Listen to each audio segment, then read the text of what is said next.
மாதிரி நீங்க இருந்திருக்கீங்களாங்க?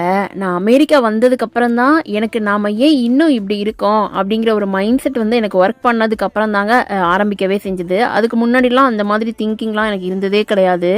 அது என்ன தாட் சிஸ்டர் அப்படின்னு கேட்டிங்கன்னா, உங்களுக்கு இந்த மாதிரி இருக்குதா அப்படின்னு சொல்லிட்டு நீங்க முழுசா கேட்டதுக்கு அப்புறமா கமெண்ட் செக்ஷன்ல மறக்காம என் கூட ஷேர் பண்ணிக்கோங்க. அது நாம எந்த விஷயத்தையும் நோ சொல்றதுக்கு முன்னாடி பல தடவை யோசிப்போமோ இல்லையோ, டீப்பா ரொம்ப யோசிப்போங்க. நோ சொல்லிட்டா இப்படி ஆகுமோ அப்படி ஆகுமோ, இதுக்கு நம்ம எக்ஸ்பிளனேஷன் கொடுக்கணுமோ, இன்னும் கொஞ்சம் ஒரு படி எக்ஸ்ட்ராவே போயிட்டு நோ சொல்ல தெரியாது, அதை வந்து சுத்தி வளைச்சி பல பல எக்ஸ்பிளனேஷன்லாம் கொடுத்து சாரி கூட கேட்பேங்க. ஸ்கூல்ல ஜாயின் பண்ணதுக்கு அப்புறம் தாங்க எனக்கு நிறைய பீப்புள்ஸ் வந்து கனெக்ட் ஆனாங்க. ஒரு விஷயம் பிடிக்கல அப்படின்னா நோன்னு டைரக்டா சொல்லி பழகிட்டு திரும்பி பார்க்காம வந்துடணும் அப்படிங்கிறது எனக்கு அதுக்கப்புறம் தாங்க தோணுச்சு. இதுன்னு ஒரு பவுண்டரி செட் பண்ணிட்டு நம்ம என்னைக்கு நல்ல வேலை போய்கிட்டே இருக்கணுங்க. வெர்ஷன் ஆஃப் அரிசி பருப்பு சாதம் மீன் வறுவல் தாங்க இன்னைக்கு லஞ்ச்.